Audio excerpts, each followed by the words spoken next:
Welcome back, guys, to the MFL today, episode 23, and we finally have the playoff edition.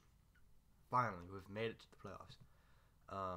So in week 8, Oakwood stuns Newman 50-42, and Jacksonville and Summer City.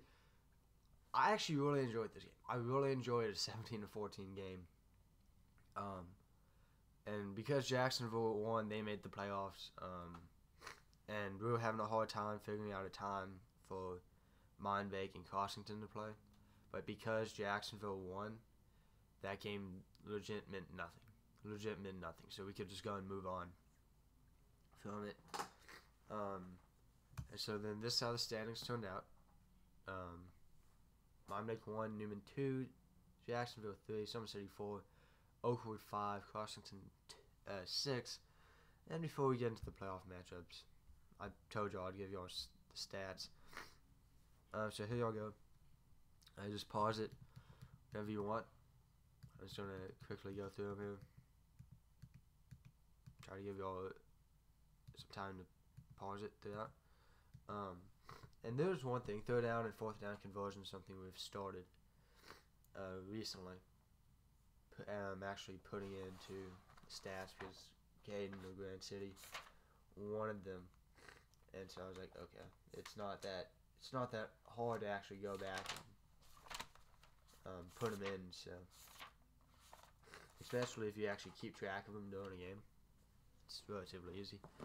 And so if you're not following the Instagram, the award winners are as followed: Mindbake won MVP, Jacksonville won best offense, Summer City won best defense, and then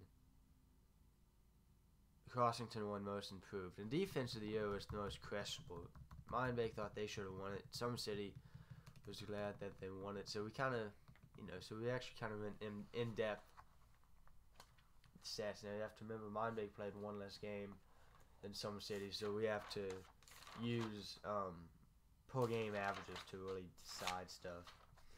We can't just use the total yards given up because it just doesn't work.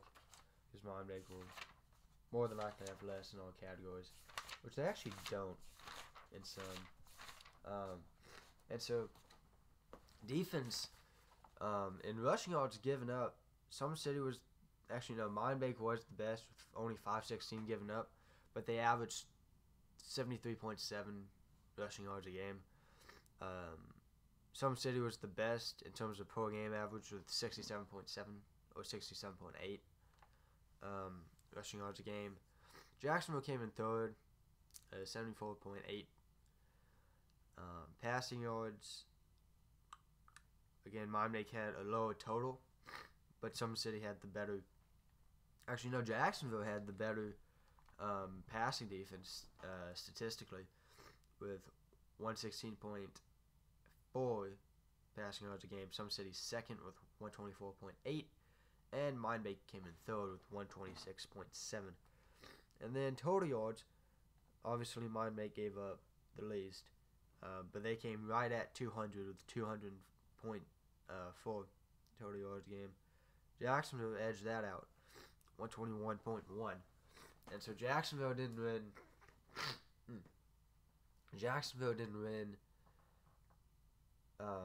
Defense of the year, but we kind of centered it all and said that Jacksonville was the best defense statistically and didn't win, which Newman was the best offense statistically and didn't win. So stats didn't really play a role into who won the awards for the most part.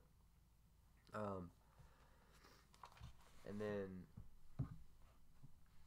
so Jacksonville was first in yards given up with 191.1 a game. Summer City second with 192.5.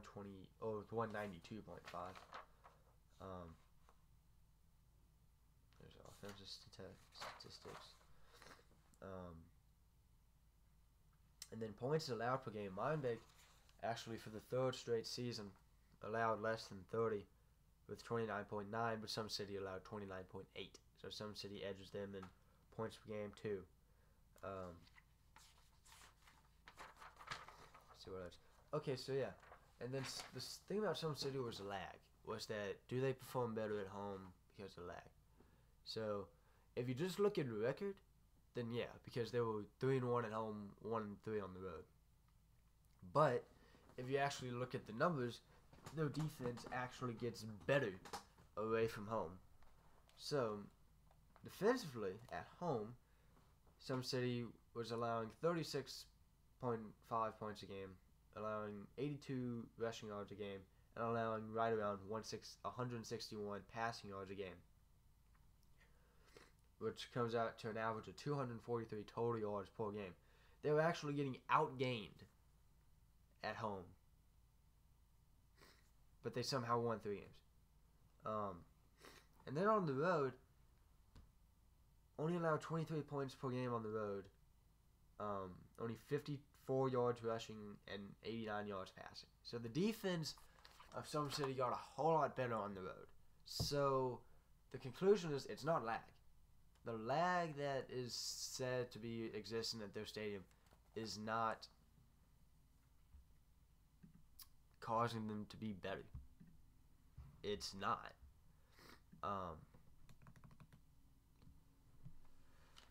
It's their offense started struggling. Around 25 less rushing yards per game by their offense. Less than about,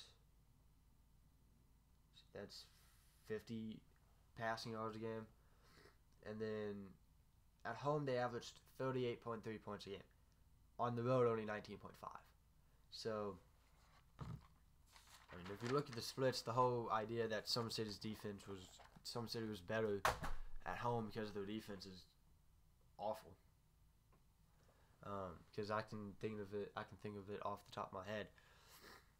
At home, they allowed 41 to Crossington, 39 to Newman, 35 to Mindbake, and 31 to Jacksonville. Now, away from home, they allowed 27 to Newman, 31 to Mindbake, 17 to Jacksonville, and 17 to Oakwood. So the defense played much better. It was just the offense faltered away from home.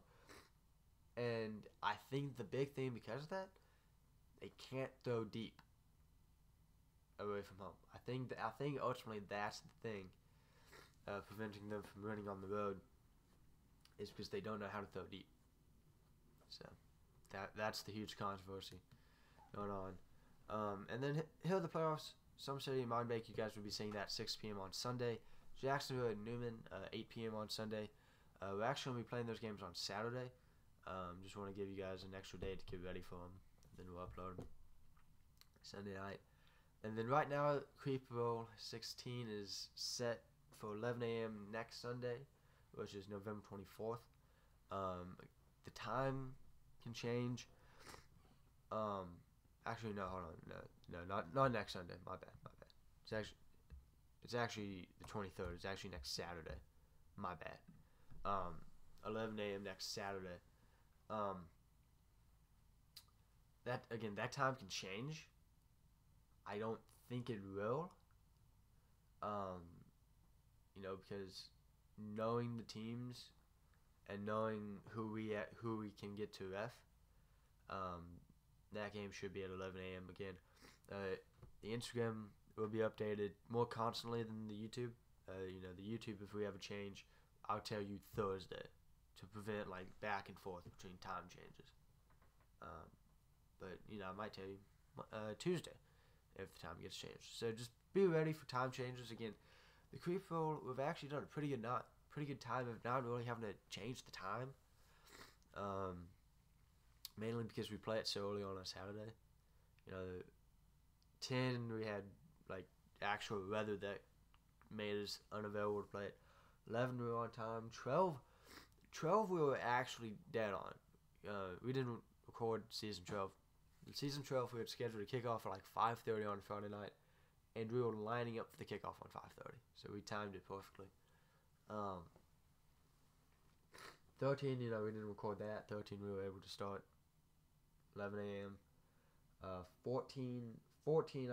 15 is what we kept having to change.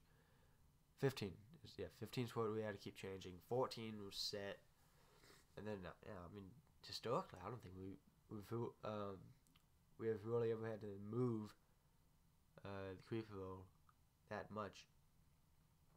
But yeah, 11 a.m. is kind of just the time that I've settled on, because it lets people sleep in some, but it's also not too far in the day, or you can just be a train wreck because you're nervous, or because you then have to go do something. Try to keep it early in the morning as much as I can. So yeah, guys, that's it.